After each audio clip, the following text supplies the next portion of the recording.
الحمد لله الذي هدانا لهذا وما كنا لنهتدي لولا أن هدانا الله.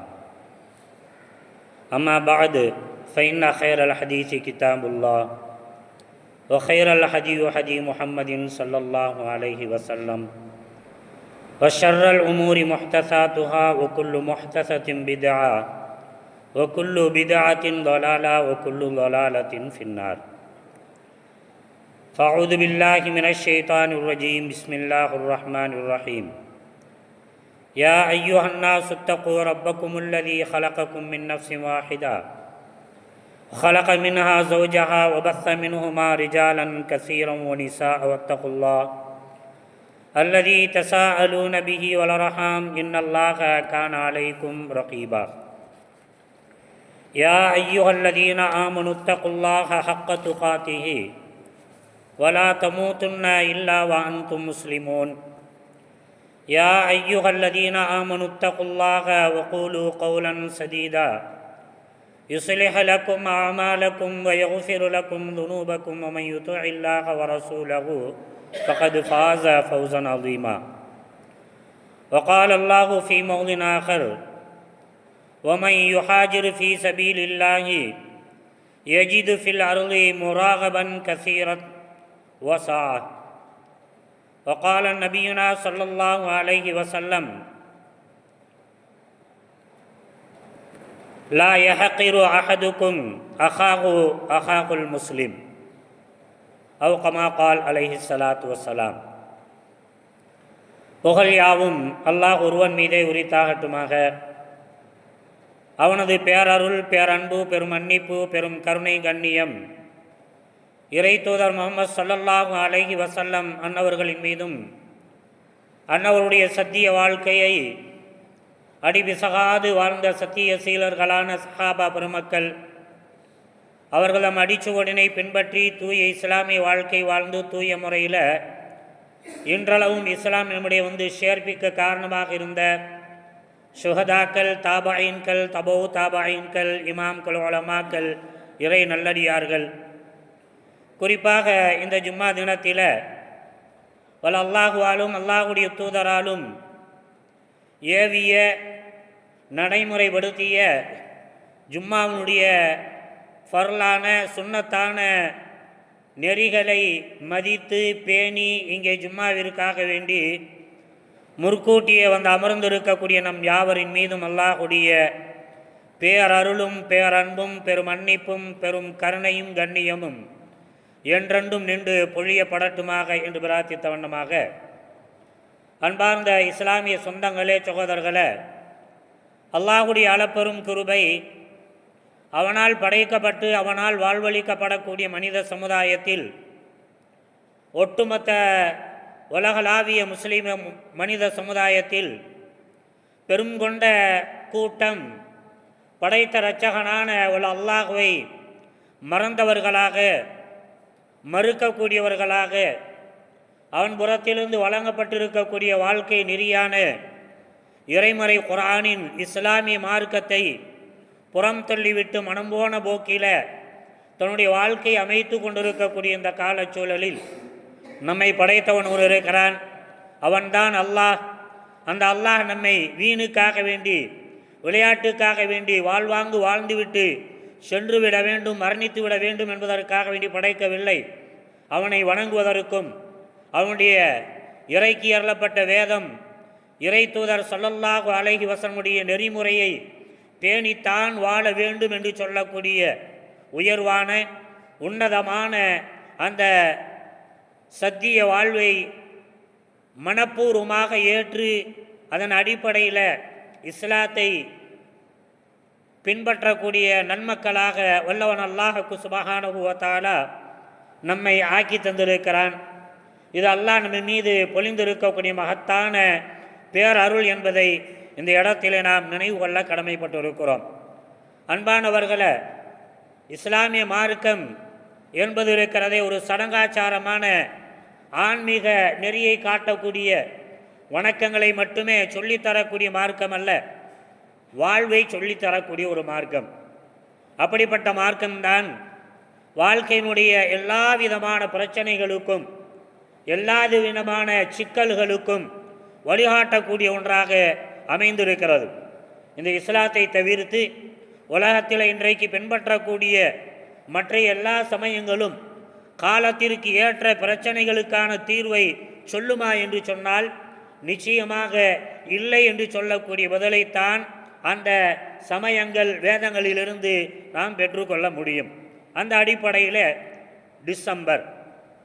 December மாதத்தினுடைய 18வது தினத்தை சர்வதேச மன்றம் ஐநா என்று சொல்லக்கூடிய உலகளாவிய சர்வதேச மன்றம் உலக மக்கள் உலக நாடுகளெல்லாம் ஒன்றமைப்பது, ஒற்றுமையாக இருப்பது, பொருளாதாரத்தில் நாட்டினுடைய வளத்தில் முன்னேற்றத்தை கொண்டு வருவது, பிரச்சனைகள் சண்டைகள் சச்சரவுகள் ஏற்பட்டால் தீர்த்து வைப்பது என்று சொல்லக்கூடிய பன்னெடு திட்டங்களை உள்ளடக்கி இருக்கக்கூடியது தான் அந்த ஐநா மன்றம். ஆனால் அந்த ஐநா மன்றம் உண்மையிலேயே இந்த நோக்கத்தை செயல்படுத்துகிறதா என்று சொன்னால் ஒரு சடங்குக்கான ஒரு அவையாக அது ஆக்கப்பட்டிருக்கிறது. அந்த அடிப்படையில் வலுத்தவன் பிரச்சனை பெண்ணினான் என்று சொன்னால் மௌனம் சாதிப்பதும், அறிக்கை விட்டுவிட்டு மௌனியாக இருந்து விடுவதும், இளைத்தவன் பிரச்சனை என்று சொன்னால் பெரிய தடைகளையும் பொருளாதார தடைகளையும் இன்னபிற தடைகளையும் விதித்து அந்த நாட்டை சின்ன பின்னமாக ஆக்குவது.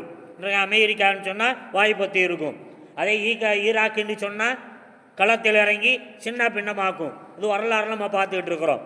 அப்படிப்பட்ட ஒரு மன்றம் பிரச்சனையில் தீர்வுக்கான ஒன்றாக உள்ளூர் வாசிகள், குடிபெயர்ந்தவர்கள், நிரந்தரமாக பன்னெடுங்காலமாக வாழையாக வாழக்கூடியவர்களுக்கு மத்தியில் ஏற்படக்கூடிய பிரச்சனைகளை தீர்த்து வைப்பது, அவர்களுக்கு மத்தியில் இணக்கமான ஒரு சூழலை உருவாக்குவது, அவருடைய உரிமைகள் அவருடைய இன்னபிற பிரச்சனைகளை அவர்களுக்கு எடுத்து சொல்வது, அவர்களை அதன் அழைப்பது என்று சொல்லக்கூடிய கருத்தியலின் அடிப்படையில் ஒரு நாளை நிர்ணயம் செய்திருக்கிறார்கள். இஸ்லாம் என்பது இருக்கிறதே குறிப்பிட்ட நாளில் மட்டுமே பேசக்கூடிய ஒன்றல்ல, குறிப்பிட்ட நாட்களில் மட்டுமே வழிகாட்டக்கூடிய மார்க்கம் அல்ல. எல்லா காலங்களிலும் பிரச்சனை என்பது இருக்கிறதே குறிப்பிட்ட மாதத்தில் வருமா, குறிப்பிட்ட நாளில் வருமா, குறிப்பிட்ட மணிப்பொழுதில் வருமா, எல்லா நேரத்திலையும் வரும். ஒரு பகுதியில் பிரச்சனை இருக்கும், இன்னொரு பகுதியில் அந்த பிரச்சனை இருக்காது. இப்படித்தான் பிரச்சனைகளுடைய வடிவங்களாக இருக்கிறது. இஸ்லாமிய மார்க்கம் எல்லா பிரச்சனைகளும் எல்லா காலத்திலும் எல்லா சூழலையும் தீர்த்து வைக்கக்கூடிய வழிமுறைகளை, சட்டங்களை, ஆலோசனைகளை, கடமைகளை, நெறிமுறைகளை கற்றுத்தருவதுதான் இஸ்லாமிய மார்க்கம். அந்த அடிப்படையில் குடியிருக்கக்கூடிய அல்லது குடி பூந்திருக்கக்கூடிய இரண்டு சாரார்களுடைய வாழ்க்கையில் எப்படி ஒரு சாந்தமான வாழ்க்கை வாழ்வதற்கு, நிம்மதியான வாழ்க்கை வாழ்வதற்கு, பிரச்சனைகள் ஏற்பட்டாலும் அந்த பிரச்சனைகளை தீர்த்து நல்லதொரு வாழ்க்கை அமைத்துக் கொள்வதற்கான வழிவகைகள் என்ன என்பதை சொல்லி காட்டுகின்ற போது மனிதர்கள் அத்தனை பேர்களும் சமமானவர்கள் என்று சொல்லக்கூடிய, ஏற்ற தாழ்வுகள் அற்றவர்கள் என்று சொல்லக்கூடிய உரிமையில், அவருடைய உணர்வில், என்ன பிற எல்லாவற்றிலும் எல்லோருக்குமான உரிமை இருக்கிறது. அதில் பணக்காரனுக்கு ஒரு உரிமை, ஏழைக்கு ஒரு உரிமை, உள்ளூரானுக்கு ஒரு உரிமை, இங்கே குடிபுகுந்து இருக்கக்கூடிய வாழ்வதற்காக வேண்டி வாழ்வாதாரத்தை தேடி வந்திருக்கக்கூடியவனுக்கான ஒரு உரிமை என்று சொல்லக்கூடிய இந்த பண்பாட்டு சிந்தனை இருக்கிறதே இஸ்லாத்திலே தடை செய்யப்பட்டிருக்கக்கூடிய ஒரு சிந்தனை. அப்படி நினைப்பது என்பது இருக்கிறதே, ஏற்ற தாழ்வாக பார்ப்பது என்பது இருக்கிறதே இஸ்லாத்திலே ஹராமான ஒரு காரியமாக அமைக்கப்பட்டிருக்கிறது. இறைமறை குர்ஆன் சொல்லி காட்டுகிறது. 49வது அத்தியாயத்தினுடைய 13வது வசனமாக சொல்லுகின்ற போது, யா அய்யுஹன் நாஸு இன்னா ஹலக்னாக்கும் மின் தக்கரின் வ உன்ஸா வஜஅல்னாக்கும் ஷுஊபன் வ கபாயில லிதஆரஃபு இன்ன அக்ரமக்கும் இன்தல்லாஹி அத்காக்கும். நாம் எல்லாத்தையும் என்ன செஞ்சிருக்கிறோம், ஒரே ஆண் ஒரே பெண் என்று சொல்லக்கூடிய ஆதம் ஹவ்வா அலைஹிஸ்ஸலாம் அவர்களின் மூலமாக படைச்சோம்.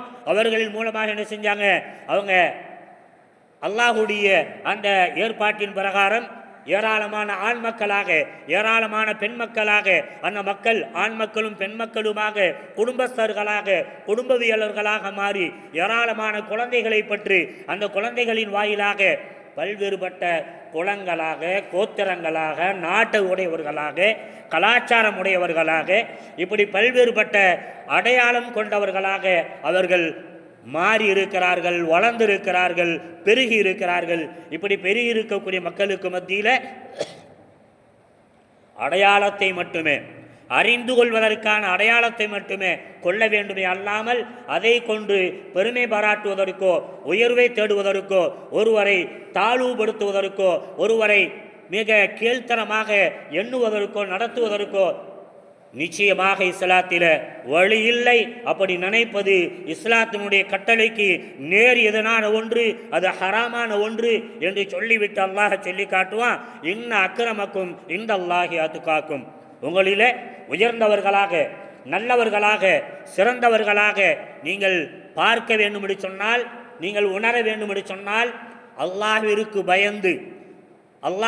பயந்து இறைமறை குர்ஆனுடைய சட்டங்களை, இறை தூதர் ஸல்லல்லாஹு அலைஹி வஸல்லுடைய ஒழுக்க பண்பாடுகளை யார் இஹ்லாஸாக அல்லாஹ்விற்காக, அல்லாஹ்வுடைய தூதருடைய நெறிக்காக என்ற அடிப்படையில் பின்பற்றுகிறார்களோ அத்துகாக்கும் அக்ரமக்கும் அத்துகாக்கும், அவர்கள்தான் உங்களில் மேலானவர்கள், தலை சிறந்தவர்கள், நல்லவர்கள் என்று வல்லவன் அல்லாஹ் சுப்ஹானஹு வ தஆலா சொல்லி காட்டுறான். இன்னைக்கு நம்மள என்ன இருக்குது? சர்வசாதாரணமாக பேசக்கூடிய பேச்சு என்ன? அவன் வெளியூருக்காரன்ப்பா, பொழப்பு தேடி வந்தவன்ப்பா, நாங்களாம் உள்ளூர்காரங்கப்பா, நமக்கு மத்தியில் அனுசரித்து போயிடலாம், அவனை ஒரு பார்வை பார்த்துட்டு தான் இருக்கணும், அட்டைக்கு தான் வச்சுருக்கணும், அவனை மேலே எழுத விட்டுறக்கூடாது, அவனை உரிமையாக பேச விட்டுறக்கூடாது, அவன் கருத்தாலும் சொல்லக்கூடாது, வந்தையா பார்த்தையா அனுபவிச்சியா போயிட்டே இருக்கணும். இங்கே நிர்வாகம் பார்க்குறது, ஆலோசனை சொல்கிறது, இன்ன பிற கருத்திற்கெல்லாம் அனுமதி இல்லை என்று சொல்லக்கூடிய ஒரு மரபு இன்றைக்கு நமக்கு மத்தியில் இருக்கிறது, பேசப்படுகிறது, சொல்லப்படுகிறது, கட்டமைக்கப்படுகிறது.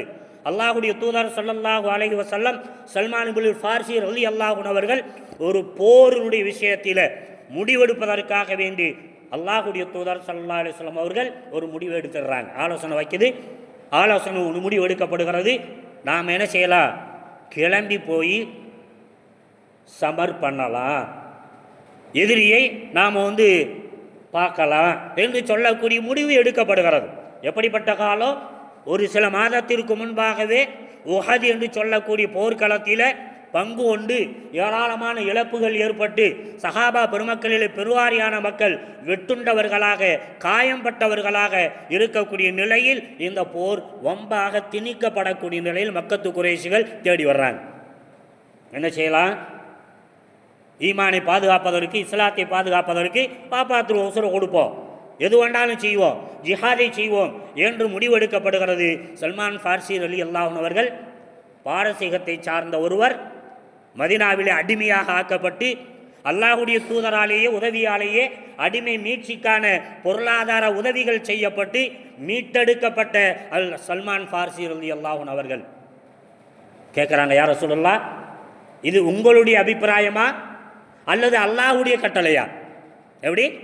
உங்களுடைய அபிப்பிராயமா அல்லது ஒரு அல்லாஹ்வுடைய கட்டளையா என்று சொல்லுகின்ற போது, இல்லை, நான் தான் அந்த முடிவெடுத்திருக்கிறேன், நான் தான் இந்த சூழலுக்கு இப்படித்தான் நடவடிக்கை எடுக்கணும், சாலம் சேர்ந்ததாக இருக்கும்னு சொல்லி முடிவு பண்ணியிருக்கிறேன் என்று சொல்லுகின்ற போது, யார் ரசூலல்லாஹ், இதைவிட சிறந்த ஒன்றை உங்களுக்கு நான் சொல்லி தரட்டுமா, ஆலோசனை தரட்டுமா என்று சொல்லிவிட்டு சொல்லுவார்கள், எங்களுடைய நாட்டார்களிடத்தில் இப்படிப்பட்ட இக்கட்டான நிலை ஏற்படுகின்ற போது, ஏற்கனவே போரில் பங்கு கொண்டு ஏராளமான இழப்புகளை சந்திச்சிருக்கிறோம், மூர்க்கத்தனமாக நம்ம என்ன செய்ய முடியாது, இறங்கி வேலை செய்ய முடியாத அளவுக்கு நிறைய பேர்கள் கைகால் அடிபட்டவர்களாக, காயமுடையவர்களாக இருக்கிறார்கள். இப்படிப்பட்ட நிலையில் போர்க்களமாக நாம் சென்றோம் என்று சொன்னால் என்னவாயிரும்? உரிய முறையில் சண்டையிட்டு ஜெயிக்க முடியாத ஒரு சூழல் ஏற்படலாம். அதற்கு எங்களுடைய நாட்டை பகுதியில் நாங்கள் என்ன செய்வோம்னு சொன்னால், அப்படியான ஒரு போர் திணிக்கப்படுகின்ற போது எங்களுடைய பகுதிகளை சுற்றி பெரிய அகழியை நாங்கள் தோண்டுவோம், பெரிய அகழியை தோண்டுவோம். அகழியை தோண்டிவிட்டு நம்முடைய பகுதியில் அகழிக்கு இந்த புறத்தில் நாம் அம்போடு நின்று கொள்ளுவோம். வருபவர்கள் என்ன செய்யலாம்? ஈஸியாக வர முடியுமா? அகழியில் இறங்கித்தான் மறுபடியும் ஏறணும், அகழிக்குள்ளே இறங்கி மேலே ஏறணும். அதற்குள்ளாக நாம் அம்பெய்தக்கூடிய வீரர்களின் மூலமாக அவர்களை சமர் செய்யலாம், முடக்கி விடலாம். இதுதான் எங்களுடைய நாட்டில் நாங்கள் கடைபிடிக்கக்கூடியது. இப்போது மதீனாவை சூழ்ந்திருக்கக்கூடிய ஆபத்திலிருந்து காக்கப்படுவதற்கு இதுதான் சால சிறந்ததாக நான் ஆலோசிக்கிறேன், ஆலோசனை சொல்கிறேன் என்று சொன்னபோது அல்லாஹ்வுடைய தூதர் ஸல்லல்லாஹு நினைச்சாங்களா, நான் அல்லாஹ்வுடைய தூதராச்சே, என் கருத்துக்கு மாற்றமா நீ கருத்து சொல்கிறதா, உன் கருத்தை நான் ஏற்றுக்கிறதா, என்னுடைய மரியாதை என்னவாகிறது, என்னுடைய தனித்தன்மை என்னவாகிறது, அரபியருடைய இப்படியெல்லாம் என்ன செய்யல, யோசிக்கவும் இல்லை, பேசவும் இல்லை. மாறாக இது சரியான கருத்து என்று சடனாக ஏற்றுக்கொண்டு நடைமுறைப்படுத்தினார்கள். எனவே அந்த போராட்ட காலத்தில் மக்கத்து குறைசிகள் எல்லாம் துண்டை காணாம் துணியை காணாம் என்று சொல்லக்கூடிய அளவில் பெரும் படை இருந்தது, பெரிய ஆயுத பலங்கள் இருந்தன. எல்லாவும் இருந்தும் அவர்களை செல்லா காசாக ஆக்கக்கூடிய ஒரு சூழல் ஏற்பட்டது. வரலாற்றில் அல்லாஹ் ஆக்கி தந்தான் என்று சொன்னால், அல்லாஹுடைய தூதர் ஸல்லல்லாஹு அலைஹி வஸல்லம் நடைமுறைப்படுத்தினார்கள் என்று சொன்னால், நாம் என்ன செய்யக்கூடாது, முஸ்லீம்களை முஸ்லீம்களாக பார்க்க வேண்டுமே தவிர, நம்முடைய ஜமாத்தில் நம்முடைய ஊரில் ஒரு முஸ்லீமாக சகோதரனாக சம உரிமை பெற்றவனாக சம அந்தஸ்து பெற்றவனாக அவனை பார்க்க வேண்டுமே தவிர, கருத வேண்டுமே தவிர, எந்த வகையில் என்ன செய்யக்கூடாது, கீழ்த்தரமாக பார்ப்பது என்பது இருக்கிறதே ஒரு முஸ்லீமுக்கு அழகல்ல என்று அல்லாஹ்வுடைய தூதர் ஸல்லல்லாஹு அலைஹி வஸல்லம் சொல்லக்கூடிய வகையில் சொல்லுவாங்க. லா யஹ்ஜுரு அஹதுக்கும் அஹாஹுல் முஸ்லிம், ஒரு முஸ்லீம் கெட்டவன் என்பதற்கு, கேடானவன் என்பதற்கு, உண்மையான முஸ்லீம் இல்லை என்பதற்கான அடையாளம் தன்னுடைய இன்னொரு முஸ்லீமை தாழ்வாக நினைப்பது, அவரை கீழ்த்தரமாக நினைப்பது, அவனுடைய அந்தஸ்தை தன்னுடைய அந்தஸ்துக்கு நிகராக பார்க்காமல் தன்னை விட அந்தஸ்திலே குறைந்தவனாக, மான மரியாதையிலே குறைந்தவனாக பார்ப்பது என்பது இருக்கிறதே அது கேடான ஒன்று என்று அல்லாஹ்வுடைய தூதர் ஸல்லல்லாஹு அலைஹி வஸல்லம் அவர்கள் சொல்லி காட்டுறாங்க. இது முஸ்லீம் என்று சொல்லக்கூடிய நபிமொழி தொகுப்பில் 2564வது நபிமொழியாக பதிவு செய்யப்பட்டிருக்கிறது. இன்றைக்கி நம்ம நிறைய பேர் நினைக்கிறோமா இல்லையா, படித்தவர்கள் முதல் கொண்டு பாமர மக்கள் வரை அது ஆண் பெண் என்று சொல்லக்கூடிய வித்தியாசம் இல்லாமல் பார்க்கப்படுது. அவன் வெளியூர்காரன்பா, நாம உள்ளூர்காரன், அவனுக்கு என்ன உரிமை, நமக்கு தான் எல்லாம் என்று சொல்லக்கூடிய இந்த மரபு இன்றைக்கு பேணப்படுகிறது. நம்முடைய உள்ளத்தில் இன்றைக்கும் அது கனன்று எழுந்து கொண்டிருக்கிறது என்று சொன்னால் இது ஷைத்தானிய சிந்தனை, ஷைத்தானிய நடைமுறை. இந்த நடைமுறை என்பது இருக்கிறதே உடை தெரிவதற்காக வேண்டிதான் இந்த இஸ்லாமிய மார்க்கம் சமத்துவ மார்க்கமாக, சமநிலை கொண்டிருக்கக்கூடிய மார்க்கமாக நமக்கு போதிக்கத்து கொண்டிருக்கிறது என்பதை நாம் இங்கே விளங்கிக் கொள்ள கடமைப்பட்டிருக்கிறோம். அன்பானவர்களே, அது மட்டுமல்லாமல் இருப்பவர்களை விட இருப்பவர்களுக்கு கடமை இருக்கிறது, வந்தவர்களுக்கு உதவி செய்ய வேண்டிய கடமை இருக்கிறது என்று சொல்லக்கூடிய மரபையும் இஸ்லாமிய மார்க்கம் நமக்கு சொல்லி காட்டுகிறது. இறைமறை குர்ஆன் சொல்லி காட்டுகிறது, ஒமை யுஹாஜிர் ஃபீ சபீலில்லாஹி யஜிது ஃபில் அர்லி முராகபன் கஸீரன் வஸார் ஒமை யஹ்ருஜ் மின் பைத்திஹி முஹாஜிரன் இலல்லாஹி வ ரசூலிஹி சும்ம யுத்ரிகுல் மௌத்து ஃபகத் வகஅ அஜ்ருஹு அலல்லாஹ். யார் ஒருவர் அல்லாஹ்விற்காக வேண்டி தன்னுடைய இருப்பிடத்தை விட்டு, தன்னுடைய ஊரை விட்டு, தன்னுடைய பகுதியை விட்டு, தன்னுடைய உறவுகளை விட்டு இடம் பெயர்ந்து அல்லாஹ்விற்காக வேண்டி ஒரு இடத்தை நோக்கி வருவார் என்று சொன்னால், அந்த வரக்கூடியவருடைய விஷயத்தில் 2 செய்திகளை சொல்லி காட்டுகிறது. வரக்கூடிய நீங்கள் போகக்கூடிய பகுதியில் என்ன செய்வீங்க, முராகபன் கசீரன் வசாத்தன், என்ன செய்வீங்க, ஏராளமான வசதி வாய்ப்புகளையும் நல்லதொரு சூழல்களையும் நீங்கள் பார்ப்பீங்க.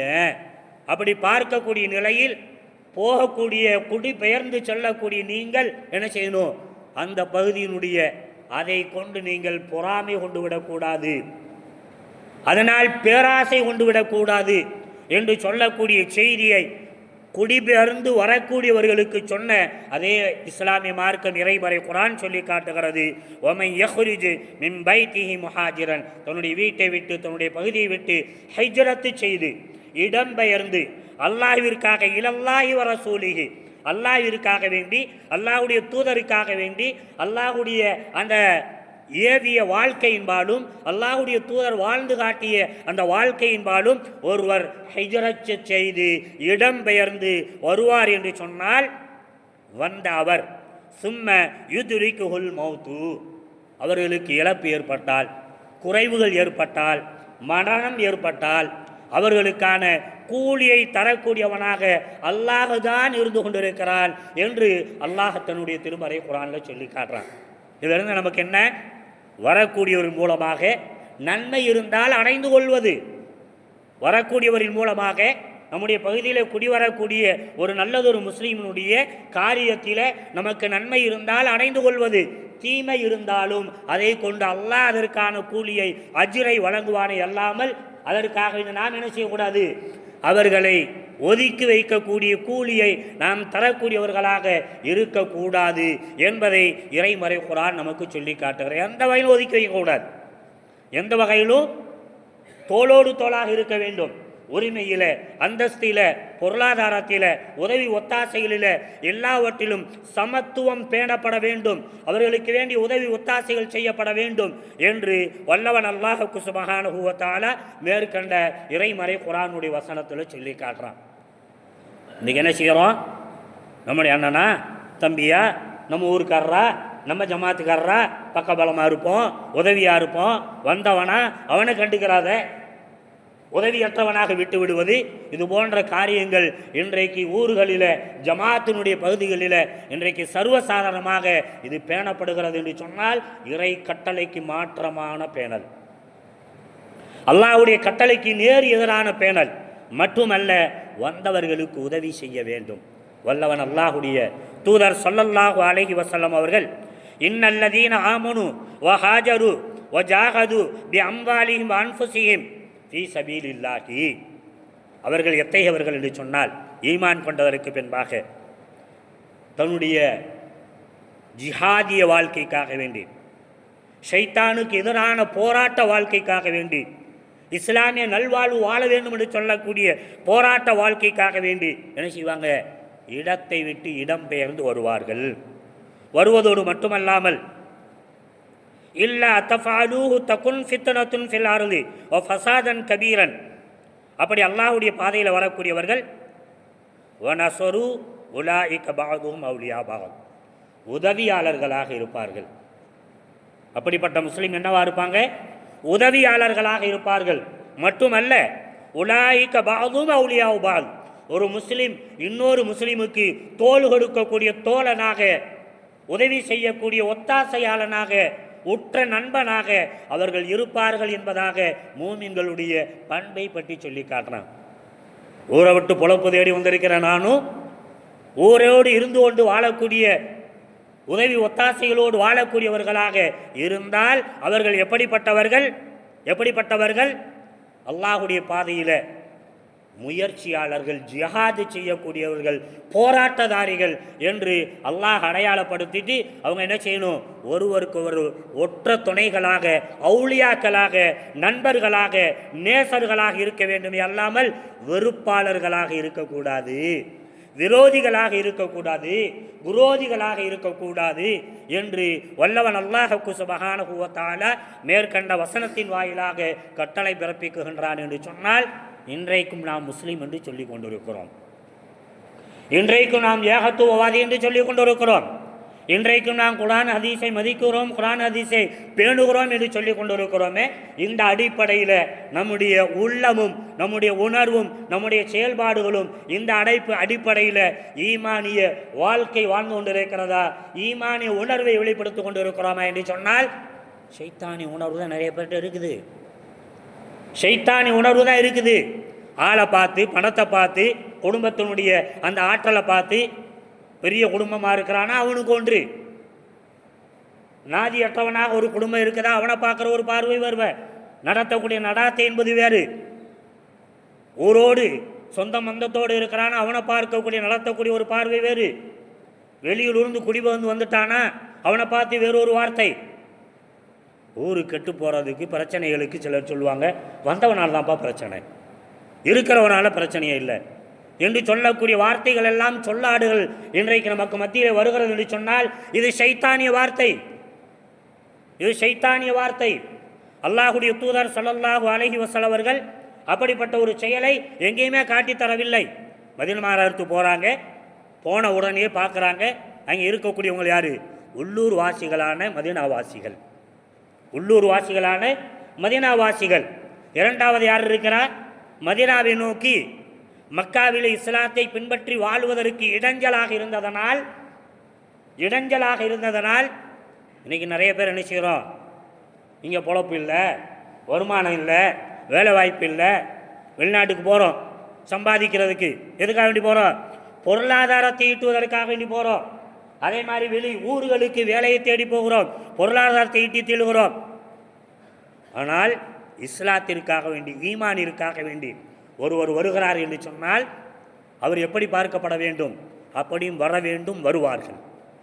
மூமின்களாக இருக்கக்கூடியவர்கள் வருவார்கள், வர வேண்டும், வருவது இயல்பு. அப்படிப்பட்ட இயல்பான சூழலில்தான் அபூபக்கர் ரலியல்லாஹு அன்ஹு அவர்களிலிருந்து அல்லாஹ்வுடைய தூதர் முதற்கொண்டு உமர், இப்படி எண்ணற்ற சஹாபா பெருமக்கள் என்ன செய்கிறாங்க? மதீனாவுக்கு போகிறாங்க. போகும்போது என்ன செஞ்சாங்க? வழி மறிக்கப்பட்டாங்க. அல்லாஹ்னு சொன்னையில், மறுமைன்னு சொன்னையில், லாத்து உஸ்ஸாவுடைய இந்த பூமியில் தான் சம்பாதிச்ச அதையெல்லாம் எப்படி எடுத்து போகலாம் என்று அதையும் பருங்கினானுங்க. ஆக கையிலே ஒன்றும் இல்லாமல் மதீனா நகரத்திற்கு சென்ற சஹாபா பெருமக்கள், இடம்பெயர்ந்து இஸ்லாமிய வாழ்க்கைக்காக வேண்டி சென்றவர்கள், இவர்கள் முஹாஜிர்கள் என்று சொல்லப்படுகிறது. அல்லாஹ்வுடைய தூதருடைய வாழ்க்கையை எந்த தங்கு தடையும் இல்லாமல் அல்வதற்கு தடையற்ற ஒரு பூமியினால் இடம்பெயர்ந்து சென்றவர்கள் முஹாஜிரீன்கள். அதே காரியத்தை நானும் செய்தால் முஹாஜிர், நீங்களும் செய்தால் முஹாஜிர், எல்லாரும் முஹாஜிர். முஹாஜிர் கண்டு தனி அந்தஸ்து இஸ்லாத்தில் வைத்திருக்கப்பட்டிருக்கிறது. அந்த முஹாஜிர்களாக சென்றவர்களை அல்லாஹ்வுடைய தூதர் சொல்லலாம் பார்க்குறாங்க. கையில் காசு இல்லாமல், உணவுக்கு வழி இல்லாமல், குடும்பம் நடத்துறதுக்கு பொருளாதார சிக்கலோடு இருக்கக்கூடிய பார்த்து அல்லாஹ்வுடைய தூதர் சொல்ல மதீனாவாசி அழைக்கிறாங்க. அல்லாஹ் உங்களை இன்னமல் முஃமினூன இஹ்வா, உங்கள் ஒவ்வொருவர்களும் அல்லாஹ்வுடைய படைப்பின் அடிப்படையில், ஈமானி உணர்வு அடிப்படையில் நீங்கள் அனைவர்களும் அண்ணன் தம்பிகளாக, அக்கா தங்கச்சிகளாக, உறவுகளாக நீங்கள் இருக்கிறீர்கள் என்று அல்லாஹ் உங்களுக்கு கட்டளையிட்டிருக்கிறான். எனவே தன்னுடைய சகோதரன் லா யுமினு அஹதுக்கும், உங்களில் ஒருவர் மோமினாக ஆக முடியாது எதுவரை என்று சொன்னால், தன்னுடைய சகோதரனுக்கு தான் விரும்புவதை விரும்பாதவரை, தராதவரை அவன் மோமினாகவே ஆக முடியாது என்று அல்லாஹ்வுடைய தூதர் ஸல்லல்லாஹு அலைஹி வஸல்லம் சொல்லிட்டு கூப்பிடுறாங்க. இன்னான், மதீனாவை சார்ந்த இன்னான் இன்னாருக்கு சகோதரன் என்று சகோதரத்துவ பந்தத்தை இணைத்து வைக்கிறார்கள். செய்கிறோமா? வந்தவங்க நீ எக்கேடு கெட்டு வாழ்ந்தாலும் சரி, நீ நாசமாக போனாலும் சரி, நீ எப்போடு போயிருந்து போ என்று கண்டுகொள்ளாத தனங்கள் தான் இன்றைக்கு இருக்கிறது. இது இறை தூதர் ஸல்லல்லாஹு அலைஹி வஸல்லம் கற்றுத்தந்த சுன்னத்தான வாழ்வியல் நடைமுறை அல்ல. அவருடைய சுன்னத்தான நடைமுறை என்ன? பார்த்து பார்த்து எல்லாத்தையும் சீர் செய்கிறது. நாதியற்றவர்களாக வந்திருக்கிறாங்களா இஸ்லாத்திற்காக வேண்டி, அவங்களை என்ன செய்கிறது? வலிமையோடு வசதியோடு இருக்கக்கூடிய கூட்டத்தோடு இருக்கக்கூடியவர்களை இணைத்து வைக்கக்கூடிய வேலையை செஞ்சாங்க. செஞ்ச உடனேயே இன்றைக்கி நாமளும் முஸ்லீம் சொல்லிட்டு தான் இருக்கிறோம். நானும் நீங்களும் முஸ்லீம்னு தான் சொல்லிக்கிட்டு இருக்கிறோம். நம்மிடத்தில் நிறைய பேர் வந்து கொண்டு தான் இருக்கிறார்கள், வாழ்ந்து கொண்டு தான் இருக்கிறார்கள். இஸ்லாத்திற்காக வேண்டி, ஈமானுக்காக வென்றவர்கள் நம்மை விட மிக தாழ்மையில், சிரமத்தில் உழந்து கொண்டு தான் இருக்கிறார்கள். அவர்களை பார்த்து என்ன செய்கிறான்? அவனுக்கு வச்ச விதி நான் என்ன செய்ய முடியும், எனக்கு இப்படி வாழ்க்கை எல்லாம் தந்திருக்கிறா விதி என்று பேசிக்கொண்டு சிந்தித்து விட்டு செல்லக்கூடியவர்களாக இருக்கிறோமே. அல்லாஹ்வுடைய தூதர் ஸல்லல்லாஹு அலைஹி வஸல்லம் இப்படியா விதின்னு வச்சாங்க, இப்படியா விதின்னு விட்டுட்டு போனாங்க. உடனே கூப்பிட்டு சொன்னாங்க. இணைத்து வைத்த உடனேயே குர்ஆனுக்கும் சுன்னாவுக்கும் கட்டுப்பட்டவர்கள் அந்த சஹாபா பெருமக்கள். இன்றைக்கி முஸ்லீம் நாம சொல்லிக்கிட்டு இருக்கிறோம், மூமின்னு சொல்லிக்கிட்டு இருக்கிறோம். அதில் பொடுபோக்காக இருக்கிறோம், பலகீனப்பட்டவர்களாக இருக்கிறோம், அதில் அக்கறை உள்ளவர்களாக இருக்கிறோம். அப்படிப்பட்டவர்கள் சாதி என்று சொல்லக்கூடிய மதீனத்தில் நபி தோழரையும், அப்துர் ரஹ்மான் பின் அவுஃப் என்று சொல்லக்கூடிய மக்காவை சார்ந்த சகோதரையும், மக்காவில் இருக்கும்போது அப்துர் ரஹ்மான் பெரிய சீமா, செல்வ சீமான் தான், பெரிய வியாபாரி, ஒன்றும் இல்லாமல் வந்திருக்கிறார். வந்து அவரை சேர்த்து வைக்கிறாங்க. ரசூலுல்லாஹ் அல்லாஹும் அல்லாஹ்வுடைய தூதரும் உன்னை என்னுடைய சகோதரனாக ஆக்கிவிட்டார்கள், இந்த மதினா நகரத்தில் நான் தான் பெரிய செல்வ சீமான், ஊரிலேயே பெரிய செல்வ சீமானாக இருக்கக்கூடியவன் நான். எனக்கு 2 வீடுகள் உண்டு, எனக்கு தோப்புகள் நிறைய உண்டு. எனவே நான் என்ன செய்கிறேன், வா அண்டு வீட்டுக்கு கூட்டு போகிறார். இந்த ஒரு வீடு எனக்கு, இந்த வீடை நீ வச்சுக்கோ. யாராவது தருவாங்களா? ஈமான் இருந்தால் தருவார்கள், இறையச்சம் இருந்தால் தருவார்கள்.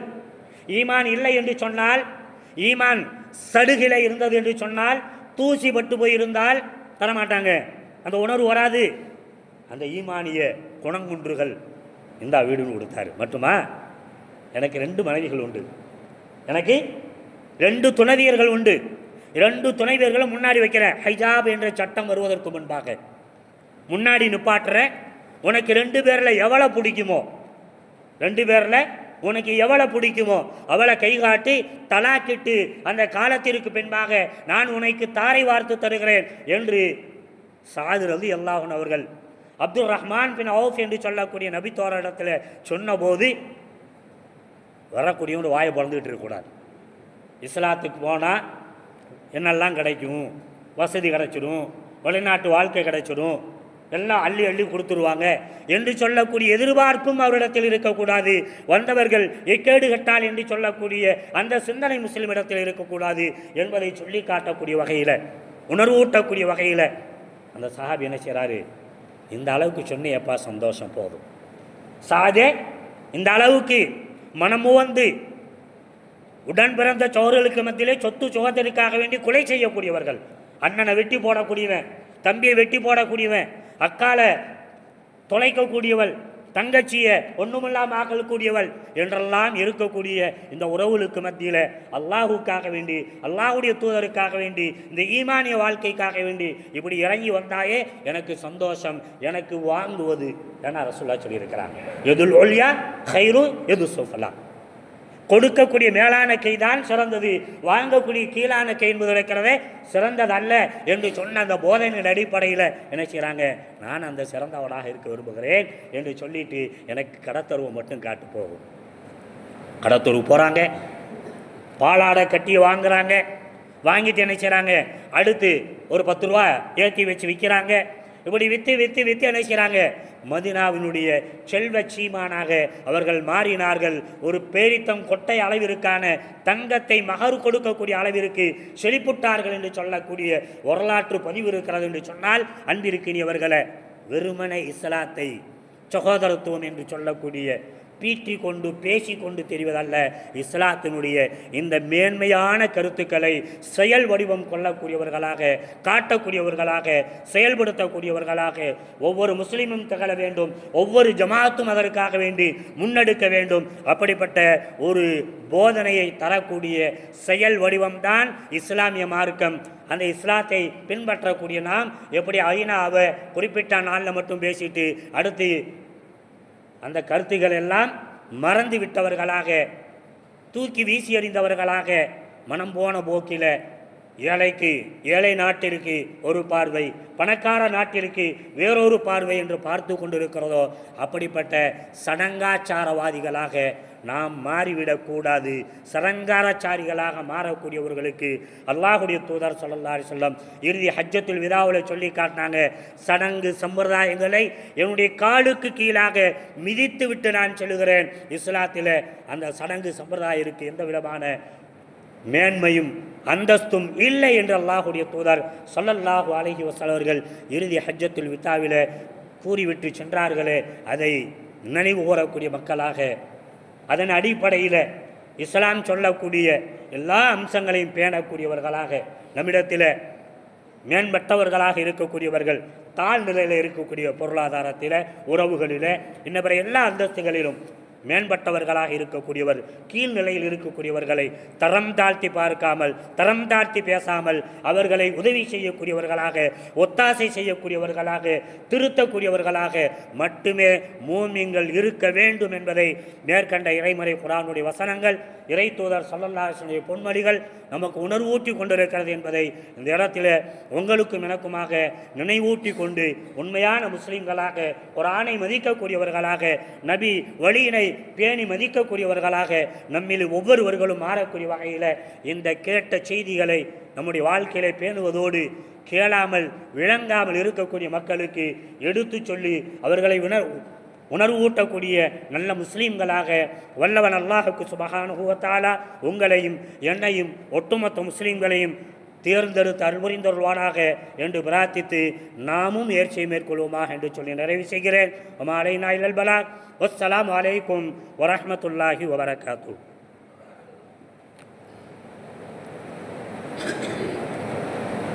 اللهم ثبت قدمينا اللهم اعز الاسلام والمسلمين اذل الشرك والكفر فانصرنا على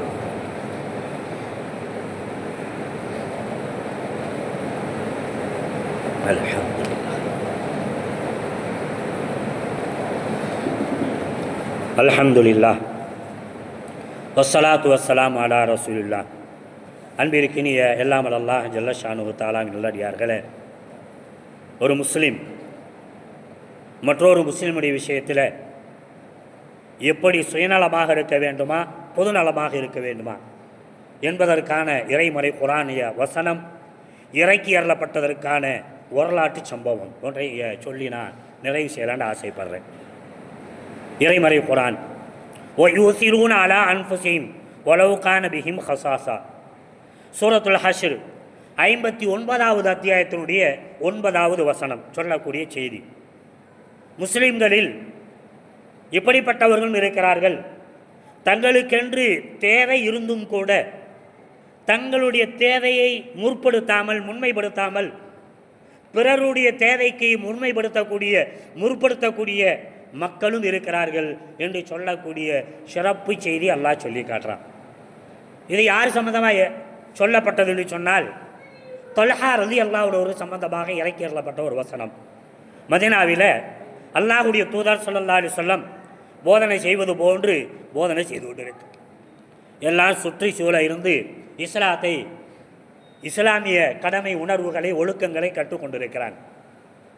இப்படிப்பட்ட நிலையில் வெளியிலிருந்து ஒரு தோழர் வருகிறார். வந்த தோழர் பசியோடு இருக்கிறார். யார் ரசூலல்லாஹ், நான் பசியாக இருக்கிறேன், எனக்கு பசியை தீர்த்து விடுங்க, எனக்கு விருந்து கொடுங்க.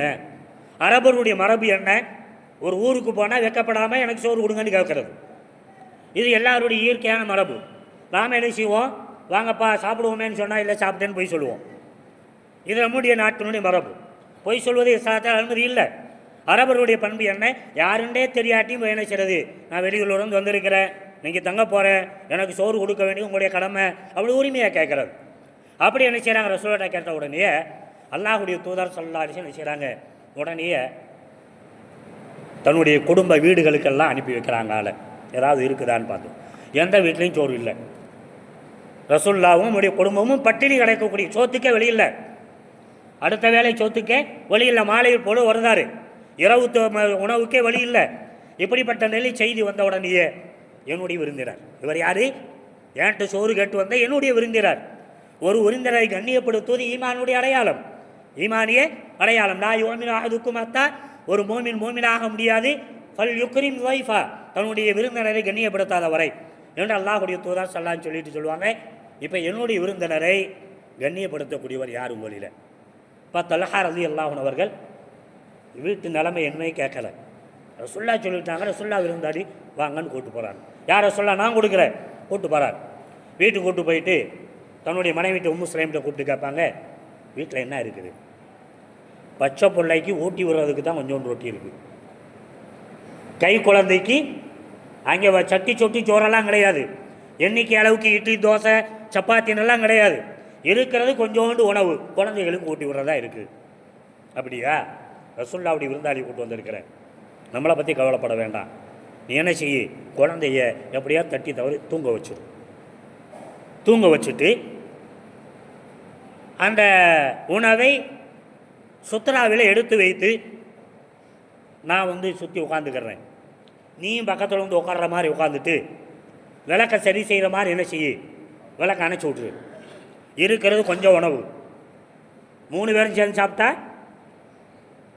குடலுடைய ஒரு துணிக்கு கூட பத்தாது. அதனால் என்ன செய்வோம், நாம் சாப்பிட்ற மாதிரி சைக்கினை செய்வோம், நாடகம் போடுவோம்.